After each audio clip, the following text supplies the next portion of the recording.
Muy buenas, estimados seguidores.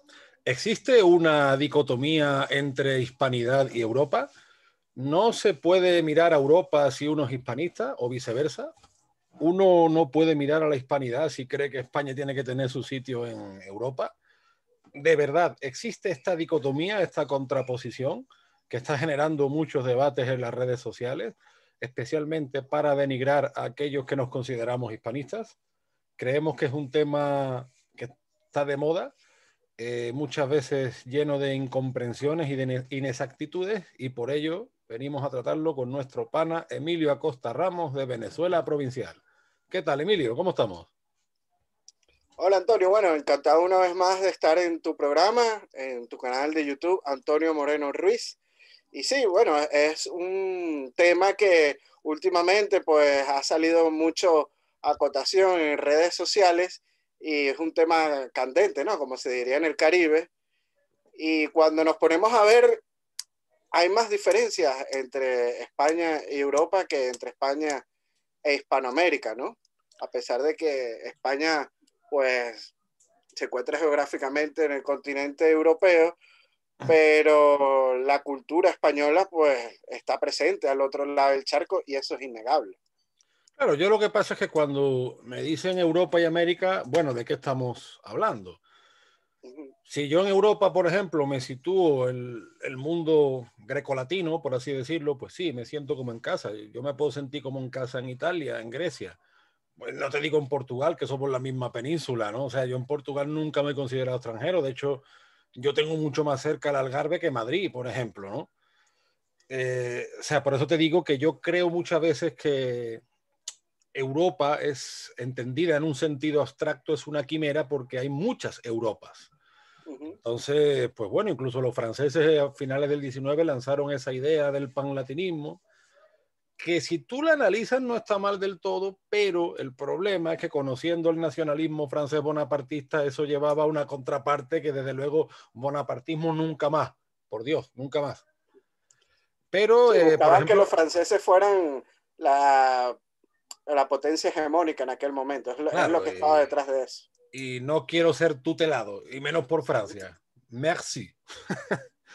Pero sí es verdad que en Europa, incluso teniendo. Europa pasó, digamos, de la idea de un mercado común a una especie de como querer absorber las naciones en un Estado federal, cosa que es una utopía y vemos que no va a ningún lado. Y dentro de Europa, por ejemplo, hay incluso diversas alianzas, como el Pacto de Visegrado entre algunas naciones de Europa Central. Yo sí creo que los europeos latinos, llamémosle así, aunque se nos enfaden algunos por este término, Sí. sobre todo España, Italia, Grecia, por su situación geográfica, deben tener una alianza mucho más fuerte, porque es evidente que culturalmente somos muy parecidos, las relaciones están ahí, pero creo que en lo militar, en lo económico y en lo diplomático tenemos que ir mucho más a una, sobre todo porque estamos viviendo tiempos muy convulsos, donde los traficantes de personas a uno y otro lado del estrecho están utilizando este fenómeno para desestabilizar a los países, y la Europa del Norte esto pues no lo ha entendido nunca, porque finalmente es algo a lo que ellos nunca se han tenido que enfrentar. Es decir, Europa es Europa gracias a que España y otros países, pero también podemos citar a Polonia, a Hungría o a la misma Rusia, pero gracias a que España ha hecho de gendarme de Europa desde el sur, porque si no hubiera sido, por un lado, por el Imperio Bizantino en el oriente y por otro lado, por España en el occidente, desde la resistencia de Covadonga, que ahora mismo estaríamos hablando árabe o turco. O O sea, la batalla de Lepanto también, o la ¿no? Que se batalla le de dio un Lepanto, parado que al imperio otomano, ¿no? por eso te digo, durante más de 1000 años, especialmente España, ha sido el gendarme de Europa. Y es curioso que algunos desprecian nuestros lazos con América con el mismo motivo que nos han despreciado muchas veces ciertos europeos a nosotros, porque muchos supremacistas franceses o ingleses siempre han dicho que Europa acaba en los Pirineos, ¿no? Y nos Uh-huh. han tildado a nosotros de africanos pues con tinte racista. En todo caso, lo que empieza en los Pirineos no es África, sino América. En todo caso, ¿no? Entonces, bueno, yo tampoco creo que exista una dicotomía. Yo creo que España debe tener su sitio en Europa, especialmente en esa Europa más heredera de Roma, donde la romanidad es más visible. Incluso se podemos hablar hasta de Rumanía, que es una isla, Es latino también, claro. claro, una isla latina en un mar eslavo, ¿no? Podemos hablar incluso de Rumanía. Eh, O sea, yo no creo que exista. Es más, yo muchas veces me voy a algunos pensadores rusos. El ruso puede tener muchas tendencias, pero tiene claro que no va a mendigar Europa. Él tiene muy claro que ellos son el baluarte del Extremo Oriente, que Siberia es su columna vertebral. Yo pienso que América es a España lo que Siberia es a Rusia.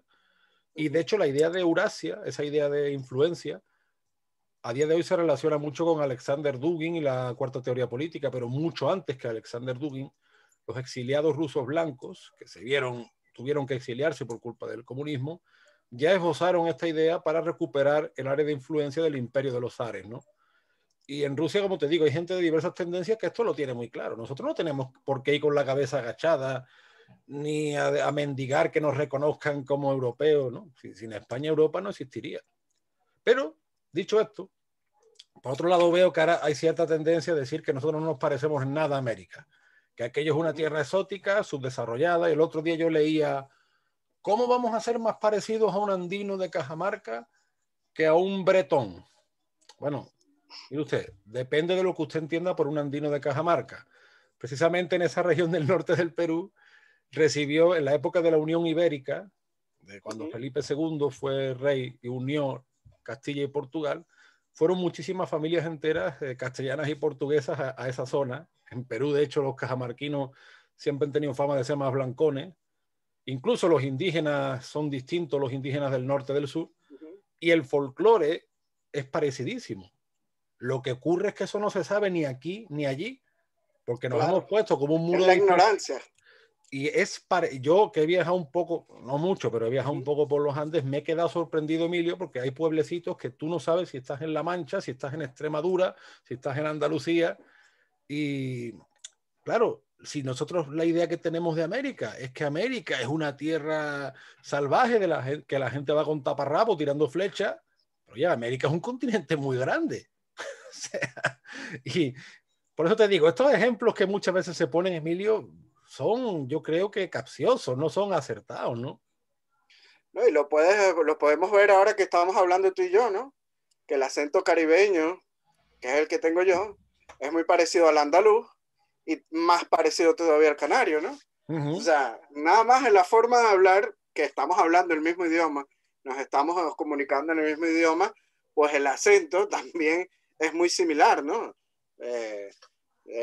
Tenemos ceseo, entre otras cosas, ¿no? Entonces, lo puedes ver que son más las cosas que nos unen al continente americano que las que nos separan. Tenemos, además del idioma, como acabo de nombrar, también tenemos la influencia de la religión católica. Hay que decir que en el norte de Europa no son católicos, tal vez en el sur, la parte latina que estuvo con la influencia de Roma, de la iglesia de Roma, pues sí es más parecido culturalmente a nosotros, como acabas de señalar, ¿no? Pero al otro lado del charco es igual. También está la influencia de la iglesia apostólica romana, y también lo vemos en la Semana Santa, en la influencia de la Semana Santa. O sea, tú ves en la celebración también del Corpus Christi y de otras celebraciones que también se dan en la misma España. La adoración a las vírgenes, tenemos el famoso caso de la Virgen de Guadalupe en México. Pues hay que decir que la Virgen de Guadalupe antes estaba en Extremadura, que se llevó hasta allá a México, y hoy en día todo el mundo pues piensa que la Virgen de Guadalupe es mexicana. Pues no, proviene de Claro, pero eso es Extremadura. por la aparición al indio Juan Diego y demás, ¿no? Sí, claro. Después que se le apareció la Virgen, pues lo tomaron como algo autóctono del México. Y claro, después la representaron formológicamente como una india en México, claro, pero las raíces provienen de Extremadura. Todas esas raíces pues provienen de aquí de la península ibérica. Igual podemos decir con la Virgen del Valle, en el oriente de Venezuela, pues que muchos pescadores canarios empezaron a adorar la Virgen del Valle. La Virgen de la Candelaria, que también es muy admirada en Canarias, pues también se admiran en varias regiones de Venezuela, ¿no? Entonces, Es ya por curioso la porque religiosidad. a veces entre Bolivia y Perú, entre comillas, se pelean por ver quién es, como si la festividad de la Candelaria fuese algo distintivo boliviano-peruano, cuando la Candelaria está muy presente en Canarias, está muy presente en Andalucía, y de hecho es un culto que ya estaba muy presente en la Castilla medieval. Al fin y al cabo, es nuestro mundo. Pero fíjate tú que en esto de decir somos más parecidos a, incluso a la composición política de América, yéndonos de lo religioso a lo civil, yo comparto la teoría de Tomás Pérez Bejo, de que América se conforma con una especie de pequeñas repúblicas urbanas dentro de grandes virreinatos, que es lo que Francisco Núñez del Arco llama las ciudades-estado, ¿no? Que es un modelo helénico que después se traslada al mundo romano. O sea, las grandes ciudades como Lima, Cusco, Arequipa, la Ciudad de México, que son las ciudades que los cabildos de esas ciudades son los que dicen quién es vecino y no necesitan la firma del rey. Entonces, bueno, buscar modelos similares en otras partes de Europa de repente es complicado. Y luego lo de los parecidos, que muchas veces se dice, somos más parecidos a, pues yo qué sé, a un finlandés que a un chileno. Mire usted, eso de los parecidos aquí en España, los separatistas siempre la han utilizado, porque las teorías de que los gallegos son más parecidos a las Islas Británicas que a Andalucía, o que los andaluces somos más parecidos a Marruecos que Castilla, y es falso. Falso porque la gaita es celta, perdón, porque la gaita no es celta, porque los bailes gallegos son más parecidos a la tarantela que a otras cosas, y porque aquí en Andalucía muchas de las cosas que se reputan como de origen árabe no lo son. No por nada, sino porque sencillamente es que no lo son, empezando porque el mismo flamenco nace entre finales del 18 y principios del 19. O sea, es un absurdo pensar que Abderramán III bailaba por bulería. Mire usted, vamos a ser serios, ¿sabes? Entonces, bueno, eso de los parecidos muchas veces se utiliza, a lo que yo voy, de una manera capciosa, maliciosa, ¿no? Porque depende de qué finlandés y depende de qué, por ejemplo, si es verdad, la Amazonía, que es tan grande, pues hay tribus que son los llamados no contactados. O es verdad, bueno, incluso en Como los Centroamérica. Yanomamis, que es Los en Venezuela. Yanomamis en el caso de Venezuela y Brasil. En Perú, por ejemplo, en la Amazonía, yo no sé cuántos miles de lenguas y dialectos hay, de gente que ha permanecido aislada. Pues me imagino que será algo parecido a los esquimales en Canadá, qué sé yo, cosas así se da. Claro. Pero en el contexto amplio hispanoamericano sí encuentra uno muchísimos parecidos en la gastronomía, en la arquitectura, en la música. No, la gastronomía es un gran ejemplo, lo acabas de decir. Qué mejor que el ejemplo de la empanada. Todos los países de Hispanoamérica y en España hay empanadas. Claro. Claro, con sus pequeñas diferencias, como puede ser la empanada venezolana que es de harina de maíz y el relleno un poco diferente, pero en España también se come empanadas, las riquísimas empanadas chilenas y argentinas. En México también comen empanadas, en Colombia, o sea, la empanada existe en todo el mundo hispano. Y eso no lo vemos, por ejemplo, en Holanda. Claro, el arroz o el arroz con leche. El arroz con leche. Yo cuando llegué a Perú, te encuentras que hay peruanos que se creen que el arroz con leche es algo distintivo peruano. Digo, no, el arroz con leche está en Venezuela igual. Todo el mundo piensa que el arroz con leche es algo criollo, ¿no? Venezolano. Pero no es así, el arroz con leche viene de la península. Claro, y además también está presente en Portugal, o sea, no es ni siquiera español, también, sería algo ibérico si se quiere, ¿no? Porque los portugueses y los brasileños también el arroz con leche. Por eso dije de la península, porque los portugueses y en Brasil también comen el arroz con leche, ¿no? Entonces, esa es otra cuestión importante, ¿no? La gastronomía. Sí es verdad que hay unas pequeñas diferencias, como acabo de decir, pero es que no todo puede ser idéntico, ¿no? Y eso también, que los y eso también llama la atención y hace más rico nuestra cultura, ¿no? De que es un poco diferente a la vez. Los parecidos y las diferencias muchas veces se utilizan capciosamente. Yo me pongo, como diría Valle Inclán, si yo me pongo estupendo, yo te diría que yo te distingo perfectamente a alguien que es de un pueblo a 4 o 5 kilómetros del mío, por la forma de hablar. No porque yo sea muy listo, sino porque es un ámbito en el que me he criado y conozco perfectamente las diferencias que hay entre los pueblos que están, fíjate, a 4 o 5 kilómetros. O sea que si nos ponemos así, uno puede utilizarlo según le convenga. Pero eso es algo muy subjetivo, o sea, eso no parte de una realidad. Y como te digo... No, hay cosas más similares.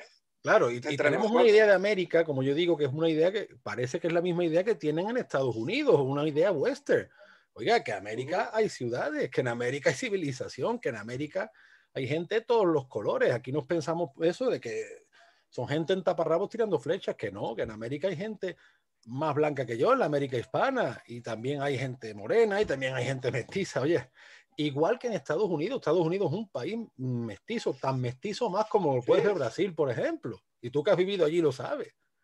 Entonces, sí, claro, ves gente asiática con muchísimas generaciones en claro. Estados Unidos y son norteamericanos, hay que llamarlo así. Y en los países hispanoamericanos también existe el tema este de los parecidos y las diferencias utilizados de manera capciosa. Alguna vez yo ya lo he Y bueno, comentado. entre Colombia y Venezuela pasa mucho, ¿eh? Claro. Por ejemplo, en Lima hay gente que te dice, qué sé yo, las procesiones, ¿no? Que ahora en Lima, pues desde hace unos años está más en boga porque aquello decayó bastante y ahora hay gente que lo está retomando. Y te dicen como, uy, no, no, eso es cosa como de, como aquí en España decimos de catetos, ¿no? Eso es cosa como de serrano. No, no, mire usted, eso es probablemente más europeo que Halloween. O sea, las procesiones tú te las vas a ver en España, te las vas a ver en Que el Black Italia, Friday. o el Black Friday, exactamente. Entonces, bueno, existe también esa confusión como de que Europa y Estados Unidos somos una misma línea y no es así. Y vuelvo a lo mismo. ¿Qué Europa? Y usted, Escandinavia, pues será estupendo, pero que sí, que habrá cosas que tengamos en común, si yo no lo niego. Pero no veo yo las raíces con Escandinavia. Y las cosas que tenemos en común con los pueblos del norte de Europa es gracias a los romanos también, Claro, pero hay que decirlo así. O sea, por incluso, lo menos mira, la escritura es toda romana, se dice, por ejemplo, latina.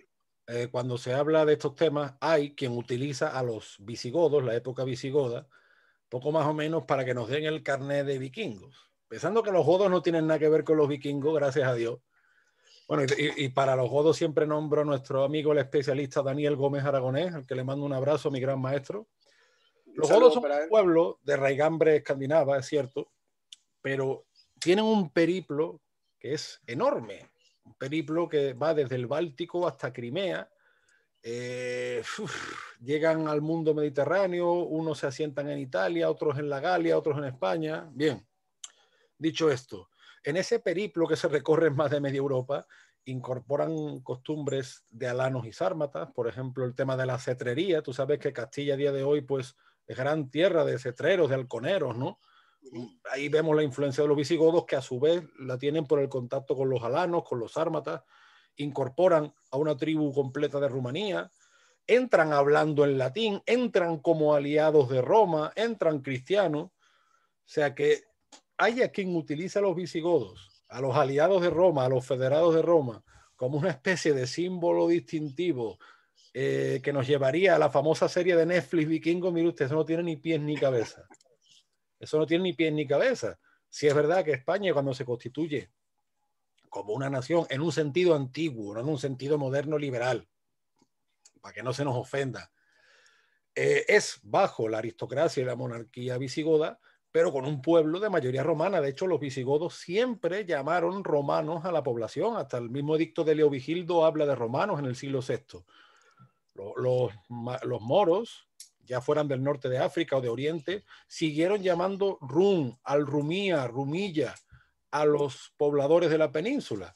O sea que nuestro gentilicio, más que europeos, ha sido romano, básicamente, visto esto por gente que procedían del norte de Europa o del norte de África y el Oriente. Entonces, cuando hablemos de Europa, vamos a concretar. Igual que los rusos hablan de Eurasia, está bien, pues vamos a hablar nosotros, yo en su día lo propuse, vamos a hablar de Euramérica, porque somos ese mundo, somos ese Atlántico. O sea, el mito de la Atlántida, ese continente que está ahí perdido, pues fueron los españoles y bueno, el hombre ibérico, mejor dicho, quien con sus avances marítimos lo hizo realidad.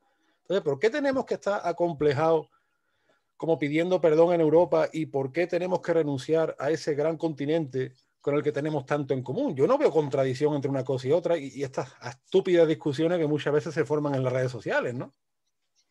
No, es que bueno, es que España es eso, ¿no? España es Europa y es hispana, ¿no? A la vez. En eso que acabas de decir, ¿no? De que a lo mejor los españoles no nos damos cuenta de esa unión y de esa influencia que tiene que tener España al otro lado del charco, los portugueses sí lo saben. Para ellos el mundo lusófono, Brasil es muy importante, los territorios africanos son importantes, inclusive hasta Maicao o Macao, la ¿no? parte de Indonesia, o Macao, perdón, sí, Macao es la de Colombia, perdón. En Colombia hay una población que se llama Macao, Ah, mira. Macao, perdón. No, no, no. Inclusive hasta el mismo Timor, ¿no? En Asia, que también fue portuguesa. Entonces ellos sí estaban un poco más conscientes de esa importancia de la lusofonía. Y en España no estamos conscientes de eso, de la importancia de la esfera hispana, ¿no? Y que España puede pertenecer a los dos mundos perfectamente, tanto al mundo europeo, con la Unión Europea, que tiene muchas cosas positivas, algunas negativas, es cierto, pero yo creo que son más las positivas. Habrá que cambiar las negativas a un futuro, pero también abrirse a ese espacio atlántico con América, porque si España suma todo el apoyo hispanoamericano, pues indudablemente pues se fortalecerá. Y eso lo vemos perfectamente en un ejemplo, ¿no? Cuando la guerra de Malvinas, ¿quiénes fueron los que dieron la cara por los argentinos? Los mismos hispanos. Venezuela ofreció su ejército, Uruguay le dio su apoyo, Perú también. Igualmente, ¿quiénes son los que apoyan a España con el conflicto de Gibraltar? Los países hispanos. O sea, ahí vemos el fondo, la trascendencia que tiene estas raíces hispanas. Lo que pasa es que no nos damos cuenta y a veces nos separamos por esas estupideces, como me dijo un día un chico que es holandés venezolano, por llamarlo de alguna manera, me dijo, no, pero ¿qué tiene de parecido Petare? Petare, que es como decir la zona más pobre de Venezuela, con la isla Terceira en las Azores, que es la más pobre, la zona más pobre de Europa, en Portugal. Y yo, bueno, tenemos muchos parecidos, aunque no lo creas. La religión, a lo mejor hasta la gastronomía, o sea, muchas cosas. El portugués es muy similar al español. Es que tú sabes lo que pasa. Ahí has dado tú una tecla buena. Por ejemplo, si hablamos de Sevilla, pues nosotros pensamos en el centro histórico de Sevilla, que es el más grande de Europa, con Venecia y Génova. Pensamos en Triana, pensamos en la... Pero no pensamos que Sevilla, por ejemplo, están dos de los distritos más pobres, los dos distritos más pobres de España y uno de los más pobres de Europa. Oiga, que problemas de pobreza y malandros los tiene todo el mundo, que lo tiene Estados Unidos, que lo tiene también Australia. Es Claro, decir, sí, en Los Ángeles, en el downtown, en el centro, hay gente que vive en la indigencia, casi que en el piso, en el suelo. por eso yo te digo el tema de la Y tú lo ves malicia. en video y son muchísimas personas. Por eso te digo que muchas veces estas cosas se utilizan subjetivamente con fines poco claros. Mire usted, problemas de malandros tiene todo el mundo y se nos puede acusar a los que defendemos ese ideal, digamos, confederado, hispanista, que nosotros queremos que aquí pues entren 200.000 millones de personas. No, si es que es al contrario, si es que si tuviéramos una confederación y tuviéramos un mercado común, como ya tenemos el precedente de los situados, porque el régimen de los situados era un mercado común hispanoamericano, pues eso frenaría mucho más fenómenos como el tráfico de personas, pero claro que sí. Frenaría mucho más el caso de los malandros y el caso... Pero claro... ¿No? Y cómo se elevaría el Producto Interno Bruto con una unión aduanera, ¿no? claro. Mira, es lo que Se hablamos, crearían millones de empleos. es lo que hablamos con el amigo Samuel Rosario. Puerto Rico, hasta el año 1898, el puertorriqueño no emigraba. El puertorriqueño se ha visto forzado a migrar cuando Estados Unidos le ha impuesto la ley del cabotaje, que lo tiene secuestrado en su propia isla. O sea, con un pacto y con una economía mucho más fuerte y con unas leyes mucho más claras y que también que se cumpla, pero claro, muchas veces también es lo que pasa, pues lo primero que estaría penado sería el tráfico de personas entre países además que tienen una alianza fuerte. Entonces, bueno, Claro, a veces no nos damos cuenta que desarrollar y económicamente a esos países es la mejor solución, ¿no? yo siempre digo, Emilio, Antes, que esto de los antes de parecidos, cerrar, ¿no? esto de los parecidos, como yo insisto mucho y sobre todo que hemos insistido, y esto es una asignatura pendiente nuestra, quizás hemos insistido poco, hemos insistido mucho en la influencia española en América, pero quizás no la influencia americana en España. Y eso muchos, como lo desconocen, pues también lo utilizan como un factor diferencial, pero bueno, al final los separatistas también lo utilizan, porque aquí resulta que los separatistas vascos dicen que ellos son tienen la idea de que ellos son una etnia pura que no se ha mezclado desde que llegaron los romanos. Nada más lejos de la realidad. De hecho, los vascos en América no tenían ningún problema en casarse con indias, con mulatas, etcétera, etcétera. Yo he visto en Perú. Bastante se dio en Venezuela, ¿eh? Sobre todo con los que mandaban con la compañía Guipuzcoana. Yo he tenido alumnos de apellido Iparraguirre Mendiola que fenotípicamente eran mestizos o casi indígenas prácticamente. Y bueno, tenían mucho apellido vasco. Otro ejemplo famoso es Boris Izaguirre. Izaguirre y Boris no es español, ¿no?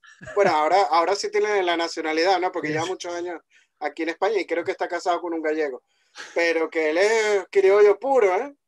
Y bueno, tiene ese apellido Izaguirre que es vasco, ¿no? Es un personaje, la verdad, en fin. Mejor me voy para otro lado. No por nada, sino porque creo que, en fin, que fue un personaje, tú sabes, de los años aquellos de la telebasura y demás, pero bueno. Sí. Sí, es verdad que te lo encuentras, casos como estos te los encuentras en Venezuela, te los encuentras en Perú, esa interacción poblacional. La misma isla de Cuba, hasta los años 50, más de la mitad era de descendencia española directa, y tú tienes Andy García o Gloria Estefan, que son nietos de asturianos, el mismo Fidel, que era hijo de gallego. O sea que, como te digo, que existe esa interacción, no es algo que uno tenga que ir al archivo de Indias o tenga que ir a una biblioteca. Es una realidad. Creo que de hecho la fuerza... El mismo López Obrador. López Obrador, nieto de Cántabro. La misma influencia criolla en el flamenco. Son muchísimas cosas que nos unen, que probablemente muchas veces no se han enseñado o no se han enseñado correctamente, o no conviene que se enseñen, ni en uno ni en otro lado del charco, porque nos conviene mejor esta división absurda en tópicos nacionalistas o etnicistas. Al final vemos que los separatismos son nuestros indigenismos, y que dentro de eso pues hay una especie de indigenistas europeístas que ni siquiera reivindican el legado romano, sino que, pues, que quieren que lo acepten como vikingos, cuando ellos caen en los mismos tópicos que contra los españoles buena parte de Europa durante siglos nos ha estado insultando. O sea que poquito de más amor propio. Yo creo que no hay contradicción. Los grandes pensadores nuestros de distintas tendencias siempre han visto que España debe y puede ser el puente entre Europa y América. Así lo fue durante siglos. Y bueno, sí es verdad que la historia no vuelve tal y como fue, pero España sigue teniendo la misma posición geográfica, y es una posición geográfica providencial. Si los ingleses no se han ido de Gibraltar es por algo, porque ahí está una geoestrategia a nivel mundial. Entonces, bueno, yo no veo contradicción, y esperemos que poco a poco esto se vaya aclarando. La idea de España, si se quiere este término, como Euroamérica. España tiene que tener una alianza fuerte dentro de la Europa Latina, especialmente con Italia, Grecia, y no digamos Portugal, aunque yo creo que ya con Portugal existe de facto. Debe abrirse incluso a otros países afines, y por supuesto seguir con la idea de su influencia y su interacción con Iberoamérica, que también Iberoamérica nos influencia, porque no olvidemos que en Iberoamérica hay grandes mercados y gente muy preparada, caramba, que no van con taparrabos, que hay buenas universidades, que hay buenas empresas. Bueno, como yo dije hace tiempo, ¿no?, que la Ciudad de México tiene un distrito que tiene el Producto Interno Bruto más alto que Alemania, imagínate. Claro. O sea, personas de todo índole. Yo lo que veo, que tanto como a día de hoy la gente presume de antirracista, y seguimos con tópicos absolutamente racistas. Esto de que los gallegos son celtas, esto de que los andaluces somos árabes, o que los vascos son una raza pura, o incluso el mismo indigenismo en América, ¿no? Hace poco una indigenista peruana decía, incluso establecía clases de peruanos, decía, no, ellos no pertenecen a los pueblos originarios del Perú. Bueno, pues si nos ponemos así, yo qué sé, esos pueblos originarios no llegaron de Asia, vuelvan a Asia, ¿no? Si nos ponemos a rizar el rizo. Que me hace gracia porque justamente, y yo lo que digo, bueno, de ser indígena, pues yo me declaro indígena ibérico, ¿no? Qué sé yo, o sea. Sí, eso es parte de la división que están inculcando, no solo a España, también en el mundo occidental. Lo estamos viendo también en otras partes como en Estados Unidos, ¿no? Que estaba con esto de Black Lives Matter. Allá no quedaron tantos indígenas, pero sí hay gran población afrodescendiente, y bueno, se están dividiendo la sociedad en Estados Unidos y eso está contaminando a todo el mundo occidental, ¿no? Sí, sí. Y con el indigenismo lo estamos viviendo en Hispanoamérica, aquí con los separatismos en España, y vamos a eso, a la destrucción de nuestra cultura, y más bien tenemos que ir en contra de la marea y saber que en la unión está la fuerza, y más con las cosas que nos identifican y nos unen, como puede ser la cultura hispánica, que a la larga, pues el futuro es ese, va a ser una geoestrategia por bloques, y si no miramos hacia allá, el futuro pues va a ser oscuro y negro, sin Sí, la duda. verdad que sí. El presente ya lo es. Sí, En fin, Emilio, esperemos haber aportado nuestro granito de arena a que estas cosas se comprendan más y mejor, a pesar de que las redes sociales son prolíficas en discusiones, por lo menos nosotros ya hemos dejado clara nuestra postura con este mapa, ¿no? Con todas las posibilidades que ahí tenemos. Como siempre, un placer estos programas contigo. No olviden suscribirse, darle me gusta a Venezuela Provincial, que están activos en YouTube, en Facebook, en Instagram. Muchas gracias porque estoy viendo que Venezuela Provincial está teniendo más suscriptores y mi canal Antonio Moreno Ruiz Emilio también. Sobre todo después de los últimos vídeos que hemos hecho con la entrevista con el Capitán Perú, ha ido subiendo y yo estoy muy agradecido. así es, Antonio. Y bueno, a los seguidores de Venezuela Provincial, no dejen de darle like y seguir a Antonio Moreno Ruiz. Está en Facebook como Antonio Moreno Ruiz Escritor. Está en YouTube, en su canal Antonio Moreno Ruiz. Y en Twitter está como un andaluz indiano. Correcto, pues nos vemos ya la próxima semana con más temas que tenemos ahí que nos sacaremos de la chistera, como De si la fuéramos chistera. magos. Un saludo, Emilio, muchas gracias. Gracias a ti, Antonio. Un gran abrazo hasta Sevilla. Hasta la próxima. Chao.